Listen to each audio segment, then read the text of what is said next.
All right, welcome back, ladies. For today's lesson, you'll be completing a vocabulary lesson for week 5. For today's lesson, you will need your DCPS packet, a pen or a pencil, and some paper to take some notes. Let's go over our learning targets for today. I can learn the meaning of domain-specific vocabulary words by applying the words in context. So today we're specifically going to focus on vocabulary and how you can use that context to understand those vocabulary words. Let's review. In this unit, you are learning about rocks and minerals. So for this text, we are focusing on a new text. It is called Geology, the Study of Rocks, and we're going to focus on chapter 4.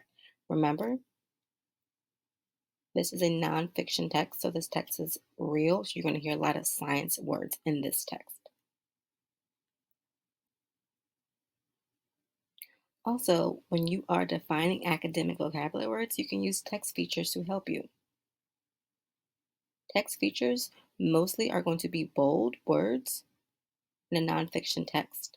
You also can use images and captions to understand more parts of the text. Let's get to our core of our lesson. In order to understand a vocabulary word in context, specifically a domain, you must first reread the text and scan for vocabulary words that answer the question. Ask yourself, how does the context of the article help me define these words? And 3, write down your answer to the question using evidence from the text. Let's look at step 1. We're first going to reread the text and scan the vocabulary words that enter the question. Remember, so for instance, the question we're focusing on today is, according to the article, what are the 2 ways that magma can become igneous rock? So first, I noticed that I saw in this text a lot of words that were repeated. So I'm going to quickly just go back and reread those sections that hint back at those keywords. A keyword in the text question is magma and igneous rock. So notice how I'm just going to focus on this section because I see igneous rock is in the subheading, but also see magma several times. So I'm going to reread this section. I'm also going to read this section over again because those are my keywords. And of course, igneous rock. Then I'm going to ask, okay, how are these vocabulary words connected to my question? Well, they both have the idea of magma in them. They also are under the subheading of igneous rock. Step 2, ask yourself, how does the context of the article help me define these words? So context, we're referring to what's around that section. So again, we're focusing on this section, magma, under igneous rocks. And then my context would be under here. And I also found another part that focuses on my question here. So my context will be here. Be careful. Your context is not just below where you found the keyword. I would read a paragraph after it and before to truly get the context of what it's about. Don't just focus on the first sentence before it and first after it. To truly understand the context, make sure you read the entire paragraph. So again, here is the context. It tells us more about that targeted word. Our third part is we're going to write down our answer to the question using evidence from the text.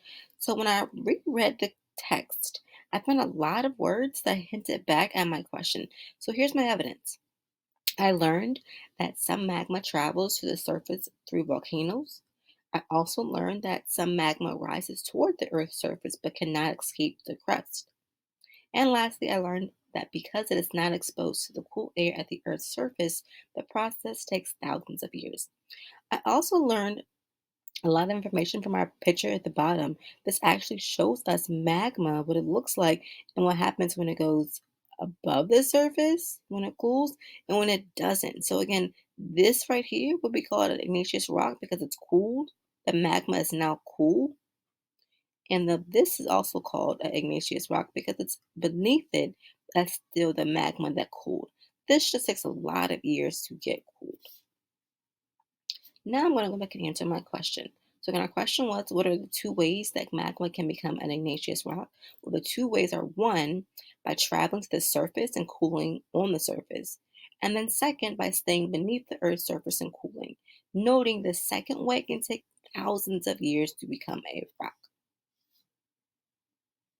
So in this lesson, we learned in order to understand the domain vocabulary question to first reread the text and scan for vocabulary words that answer the question.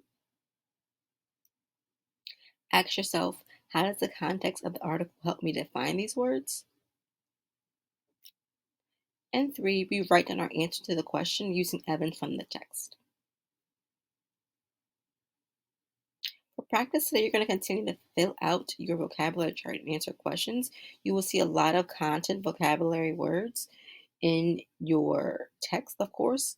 Your job is to answer the questions based off of the definition and the image. Again, if you're having trouble understanding the vocabulary word, go back, scan for that word, check for the context, and then go back and answer the question. That's it, ladies. As always, you can follow me on the Excel webpage, stay connected on Microsoft Teams, and subscribe and like in the YouTube channel, KE Hanley 1.